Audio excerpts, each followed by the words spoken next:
Hello everyone, welcome back into this channel, and in this video I would like to show you the way how to add playlist on a TikTok application by iOS or iPhone. So the first thing you have to do, open your TikTok application, and whenever you open it, sometimes you will be brought into the home section, but we need to jump into your profile part here. Just need to go click this profile. Whenever you come into your profile, you just need to take a look on this bottom here. There will be a plus button, so this part is the button that you use for creating the new playlist. So you just need to go click this plus button, and now you just need to decide the name of the playlist that you want to have. For example, if you want to type a having fun,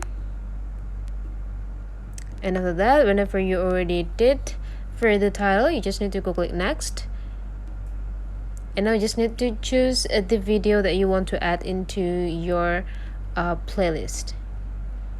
And whenever you're done choosing the video that you already want to save it in a playlist, so you just need to go click done, and now you already have the playlist on your TikTok account. So that's the way how to create a playlist on a TikTok application. Hopefully this tutorial is really useful for you. Don't forget to leave some comment, like, and subscribe into this video, and see you for another tutorial.